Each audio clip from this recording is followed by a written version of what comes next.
प्रसिद्ध कथक नर्तक पंडित बिरजू महाराज का हार्ट अटैक की वजह से निधन हो गया है।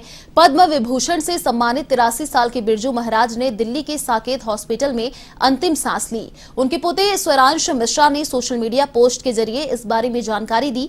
राष्ट्रपति रामनाथ कोविंद, पीएम मोदी, सीएम गहलोत सहित राजनेताओं सहित विभिन्न लोगों ने उन्हें श्रद्धांजलि दी है। साथ ही तमाम बड़े हस्तियां उनको श्रद्धांजलि दे रही हैं। पद्म विभूषण बिरजू महाराज को तमाम बड़ी हस्तियां श्रद्धांजलि दे रही हैं। तो लखनऊ घराने से ताल्लुक रखते थे पंडित बिरजू महाराज।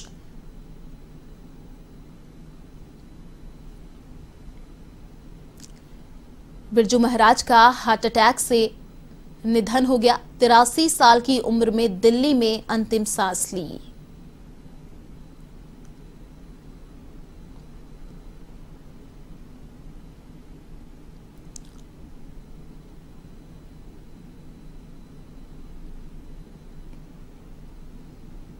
बहुत ही दुख की बात है कि कथक सम्राट पंडित बिरजू महाराज जी हमारे बीच नहीं रहे।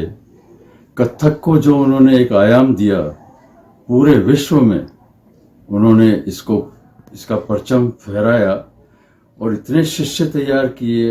एक खुद आर्टिस्ट होते हुए भी उन्होंने टीचिंग को बहुत महत्व दिया और सैकड़ों उनके स्टूडेंट देश विदेश में उनकी कला को आगे बढ़ाएंगे, ये मुझे यकीन है। कथक में नए नए प्रयोग करना उन्हीं से सीखा जा सकता है। उन्होंने छोटी छोटी बातों को लेकर एक पब्लिक को किस तरह से इंटरेस्ट जागृत होना चाहिए उसमें, कथक में, वो उन्होंने करके दिखाया कि क्रिकेट की बॉल का कैच आ रहा है तो मोर नाच रहे हैं। तो इस तरह की ऐसी ऐसी चीज़ें जो नेचुरल वे में हम लोग देखते हैं, सुनते हैं, उसको उन्होंने शास्त्रीयता में लेके आए और कथक नृत्य को इतना इंटरेस्टिंग बनाया कि एक आम आदमी भी मंत्रमुग्ध होकर उनको देखते रह जाता था।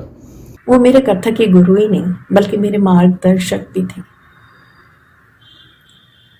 सिखाते समय वो जितनी सहजता से पेश आते थे, समय आने पर उतनी कड़ाई भी बरतते थे। वैसे तो पूरी दुनिया ने उन्हें कई उपाधियों से नवाजा, परंतु इन सब से परे महाराज जी ने कथक जगत को एक ऐसी आंगिक भाषा का परिचय दिया जिसे सभी कलाकारों ने अपनाया, चाहे वो किसी भी घराने के क्यों नहीं रहे।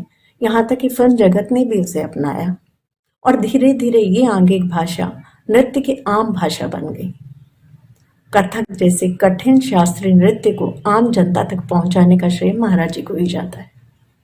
आज महाराज जी हमारे बीच में नहीं है, परंतु अपने पीछे वो कथक का एक पूरा इतिहास, एक ऐसी लिपि छोड़ करके गए हैं जो कथक को जीवंत रखने में एक संजीवनी का कार्य करेगी। मैं महाराज जी को भावभीनी श्रद्धांजलि अर्पित करती हूँ, इस वादे के साथ कि मैं पूरी कोशिश करूँगी कि कथक के प्रति पूरी ईमानदारी बरत सकूँ। उन्होंने जितना कार्य किया है उसके बारे में शब्दों में व्याख्यान करना तो बहुत मुश्किल है। उन्होंने 14 साल की उम्र में तो संगीत भारती जो थी उसमें सिखाना शुरू किया था और उसके बाद जब लखनऊ भी चले गए थे कुछ समय के बाद, फिर भारतीय कला केंद्र जब बना दूसरा रोड पर तो वापस आए, फिर वहाँ पर उन्होंने सिखाना शुरू किया।